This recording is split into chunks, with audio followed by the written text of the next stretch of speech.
Vsauce! Kevin here. My image and voice recorded, backed up, uploaded, and saved. Forever.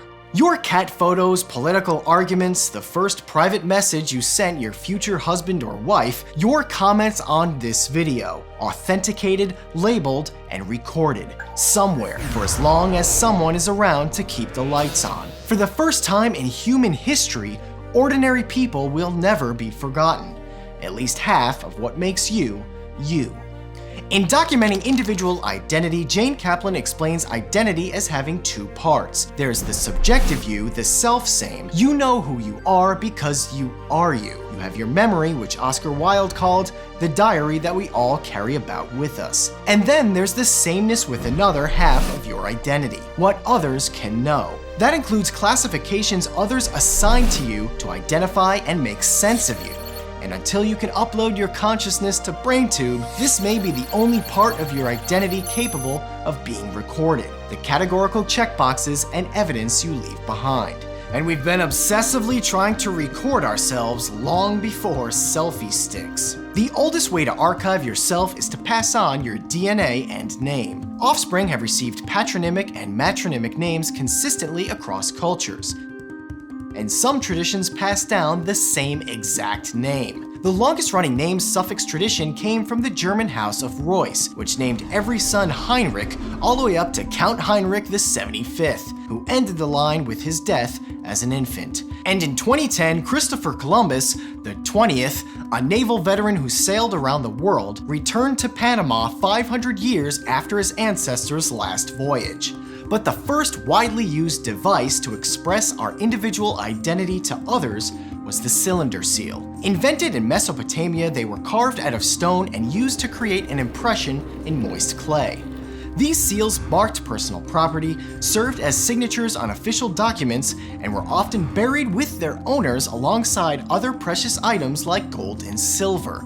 By 3500 BC, they advanced to state a person's name, occupation, and where they lived. For example, this seal depicts a king holding back two griffins, which expressed his ability to control the chaotic forces of nature. And these symbols on the left represent his personal identity. But cylinder seals weren't exclusive to kings and the elite. They were worn around the necks of the general public, and losing one was the equivalent today of losing your ID and credit card. If you were a weaver, your cylinder seal may feature a spider. If you are a Pilsha the weaver, you might include a mark above the spider to differentiate yourself from Zuzu the weaver, who places a mark on the right side of his spider. As civilization advances and communities grow larger, it takes more to stand out. Ask squirrels. The size of a group of squirrels, called a scurry, directly influences the individuality of signals used to choose a mate. So whether you're talking about Belding's ground squirrel or high school, the larger the group, the more symbols of individuality play a role in getting a date. The longest-lasting human symbols of identity are set in stone. The pyramids, tombs built to protect and preserve pharaohs and their legacies, were constructed with joints so tight that no water can get in, and from stone so hard that no water can penetrate it. Which is why your neighbor's house may be falling down, but Pharaoh Khufu's tomb is still standing after 4,500 years. From timeless structures to timeless culture, carved in stone on the front of the Temple of Apollo at Delphi was a simple aphorism: know thyself. The most famous of the 147 Delphic maxims, a list of truths to live by, it highlighted the importance of identity as early as 6th century BC. Sages, leaders, and human experience continued to develop life's instruction manual, but it took another 2,000 years for the first evidence of a common person saving their data every day. Diary or journal. Both words come from Latin, diarium meaning daily allowance and diurnus meaning of the day. Luca Landucci, an apothecary who learned to write by bookkeeping for his accountant father, chronicled the city's events, which were equal parts news and drama. It was eventually copied and passed throughout Tuscany, which makes Landucci's blog the first to go viral. But his actions were an anomaly for hundreds of years to follow. Before 1700, we have accounts of fewer than 500 diaries total. Today, there are over 1 billion users active on Facebook every day, talking about their lives and checking in on others. The oldest known diary is Marcus Aurelius's Meditations, in which he advises, "Do not act as if you are going to live 1,000 years. Soon you'll be ashes or bone, a mere name at most. And even that is just a sound, an echo." But saving sounds wasn't possible until the development of the phonautograph. Alexander Graham Bell's version used a severed human ear attached to a stylus. When he shouted into the ear, his voice was etched into glass. Our voices were the most reliable way to pass personal stories through oral tradition, epic tales, and song. The first songs were inscribed in cuneiform on clay, but only fragments survived. The Seikilos epitaph, the earliest known complete song, was recorded in ancient Greek musical notation on a stele, a stone funerary monument.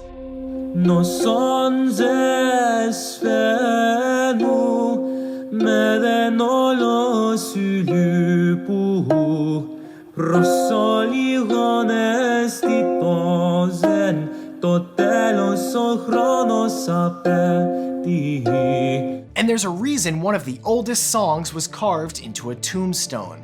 Death has historically been our impetus to preserve the details of life, not just marking graves, building temples, erecting monuments, or painting funeral portraits, but by creating probate records. The word probate comes directly from the Latin probare, meaning to prove. The documents created at death to prove a person lived. My own middle name came from my great-grandfather, Julius Lieber.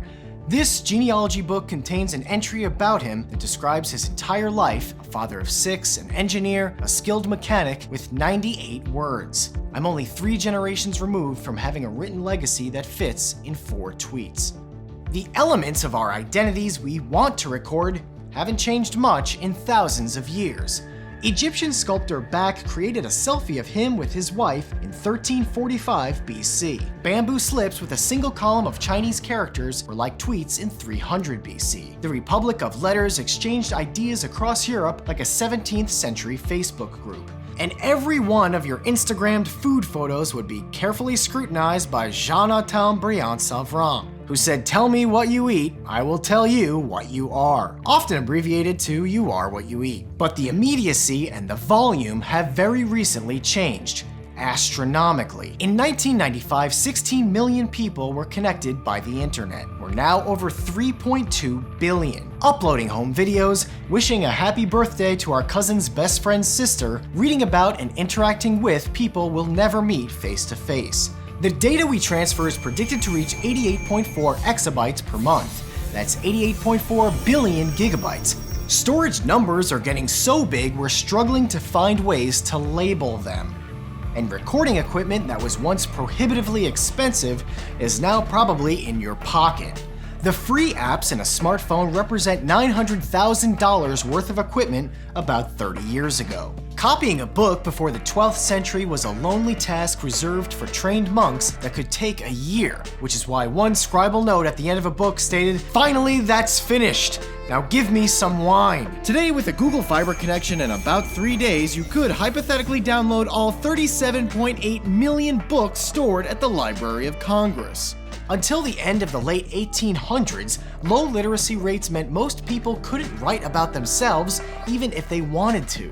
By the 1950s, we made a legitimate attempt to create a database of dreams.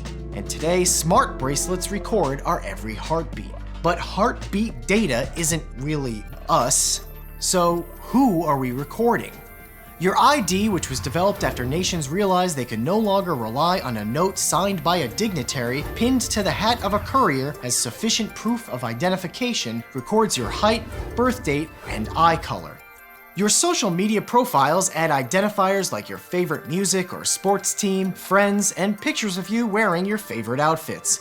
It's a far cry from the 14th century, when the majority of people had the wardrobe of a cartoon character, with wanted posters describing criminals by their one set of clothes.